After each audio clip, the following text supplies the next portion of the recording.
US के बहुत सारे पार्लियामेंटेरियंस उमर खालिद का इशू इंटरनेशनल लेवल पर रेस करने वाले हैं। और ये नैरेटिव जो इनकी ट्वीट्स में ये है कि जी earlier this month I met with the parents of Umar Khalid. ये उमर खालिद के जो पेरेंट्स हैं उनसे मिले, who has been jailed in India for over 4 years without trial. कह रहे हैं कि जी बिना कोर्ट में ट्रायल के 5 साल तक उनको जेल में डाल दिया गया ना। यहाँ पर ये कह रही हैं कि कुछ और रिप्रेजेंटेटिव्स और मैं हम लीड कर रहे हैं our colleagues that he be granted bail, के उसको पहले बेल मिले उमर खालिद को और उसके बाद फेयर और टाइमली ट्रायल हो in accordance with international law. Now यहाँ पर नैरेटिव ये सेट किया जा रहा है कि उमर खालिद की कोर्ट नहीं सुन रहा, कोई कोर्ट में बेल की कोई सुनवाई नहीं हो रही, कोई कुछ नहीं हो रहा, जबकि that is not really the case. Umar Khalid पे मेन आरोप ये लगा है कि दिल्ली में जो दंगे हुए थे फरवरी 2020 को, उस वक्त काफी ये बात फैलाई गई थी कि सीए एनआरसी हो जाएगा, लोगों की नागरिकता चली जाएगी वगैरह।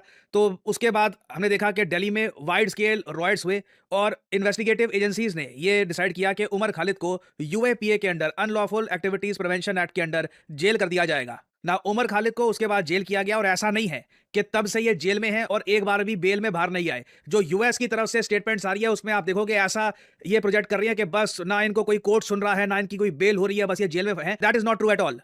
उमर खालिद का ट्रायल इस वक्त चल रहा है। इनकी बेल को लेकर काफी अजीबोगरीब डेवलपमेंट्स हुई हैं। फॉर एग्जांपल साल 2024 में मुझे याद है कि जो मेन सीनियर लॉयर जो इनको रिप्रेजेंट कर रहे हैं कपिल सिब्बल, ये सुप्रीम कोर्ट में पिटीशन डालने वाले थे बेल के लिए। लास्ट मोमेंट पर कपिल सिब्बल ने बेल विड्रॉ कर ली कि रहने दीजिए, हमें सुप्रीम कोर्ट से बेल नहीं चाहिए, हम यहाँ पे ट्रायल कोर्ट में जाएंगे। उसके बाद ये ट्रायल कोर्ट में गए और एक बार को उमर खालिद को बेल मिले भी है, इंटरिम बेल। इधर आप देख पाएंगे दिसंबर 2024